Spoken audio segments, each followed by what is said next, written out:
Hi everybody, thanks for watching 4 News Now on YouTube, and this is the brainstorm for Sunday, February 6th.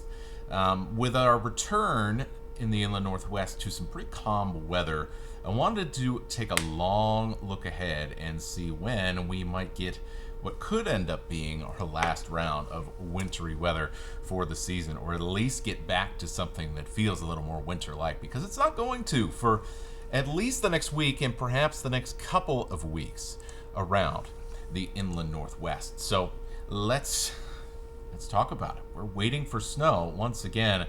A couple of weeks ago, I mentioned in the Brainstorm newsletter that we were going to be looking at the first week of February to see some active stormy wintry weather again. And we did get that, but it definitely wasn't anything crazy. It was, well, pretty typical mild winter storms that were in and out pretty quickly, put a little bit of snow in some places, and then they were in and out. And here we are, we're back in calm, high pressure weather once again. So here's the setup right now and why it's going to be hanging around for a long time. Basically, we've strong low pressure over the Hudson Bay of eastern Canada. We have strong low pressure that's getting itself together near Hawaii, and basically, that means that all those jet stream winds going across the Pacific, there's only one place they have to go, and they're going to start piling up air, and, well, more air above you. That's higher pressure. And so we end up with strong high pressure that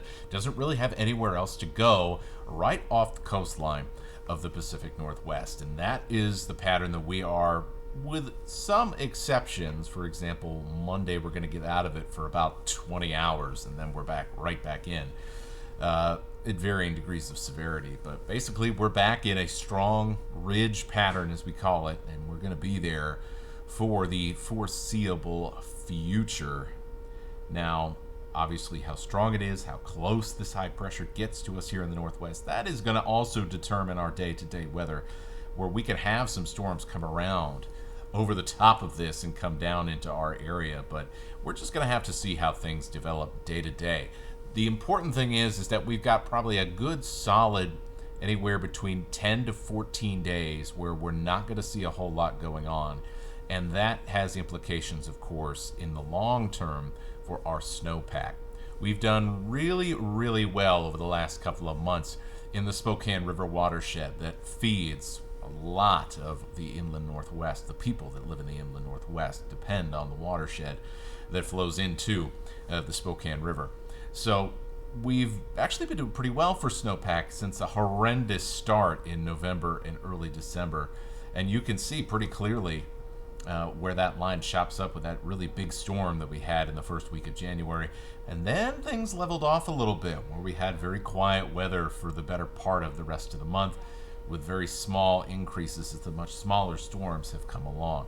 So we're actually, over the last 30 years, we're in the right about average over the last 30 years of snowpack data for this area. And everywhere else around the inland Northwest is in the same boat. We're all doing just a little above average for this time of the year, for the early part of February. Now, that's great. That's awesome. But, hey, we got to keep it going. We got to keep the active weather going, because snowpack builds until the first week of April, traditionally, and then that springtime weather determines how long that snowpack sticks around, and how long that snowpack sticks around, that's important for drought, and that's important for fire season, especially in the high country where all that timberland is that, well, as we saw last summer, that can cause some problems. So let's get into the computer models, because while we can't get very specific when we talk about long-term computer models and looking far into the future, we can show you a couple of things. So these are two what we call ensemble models. What that means is that the computers, they run through the weather scenario dozens and dozens of times, and they come up with an average. And so we're showing the averages here of, basically, are we seeing more high pressure, calm weather, or are we seeing more low pressure, troughiness, cold weather, stormy weather? That's in the blue, and the calm high pressure weather, that is in the red.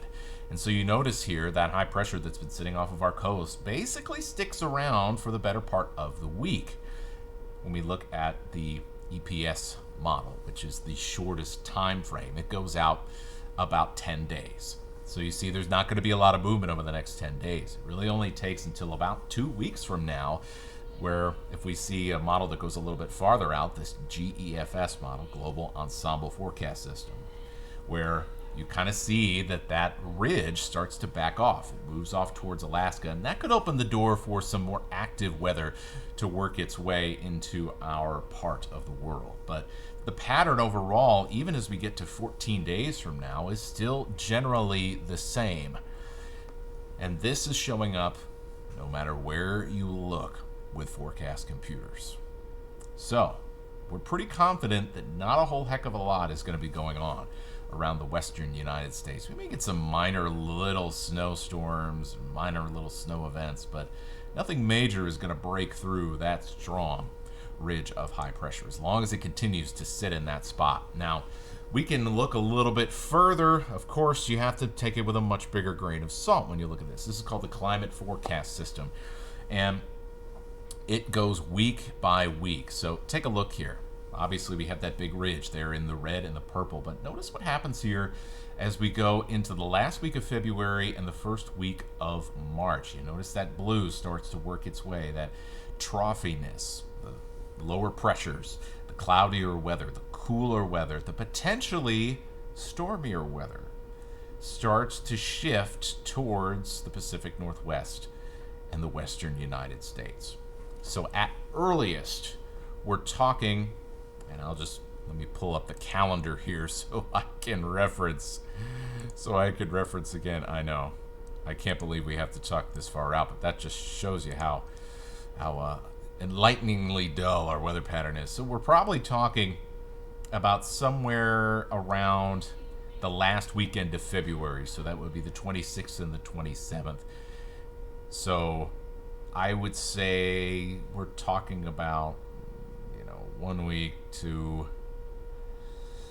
maybe 16 to 20 days from now to where we could have any indications from the best tools that we have available that things could change around here. So I would expect more calm weather than not. Obviously, there's a lot of room for things to change, but for at least the next 10 days, we're thinking that not a whole heck of a lot is going to be going on. And then hopefully we can get some changes after that, not because we don't like this type of weather, but because we do need to keep that snow going and keep feeding our mountains with snow, because it's going to pay off so that we can enjoy our sunny days in spring. We can enjoy our sunny, warm days in summer without having to worry so much about drought and wildfire implications. That is my wish when I look at a long-term view of things around here, and hopefully we can get on track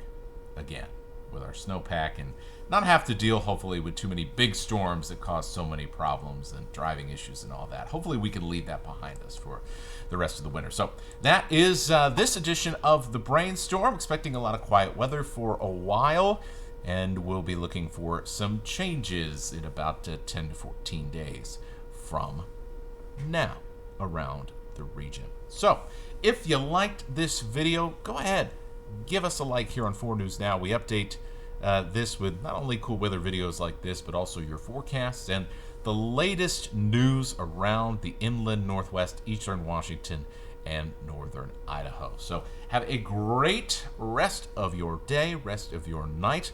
We'll talk to you again next week.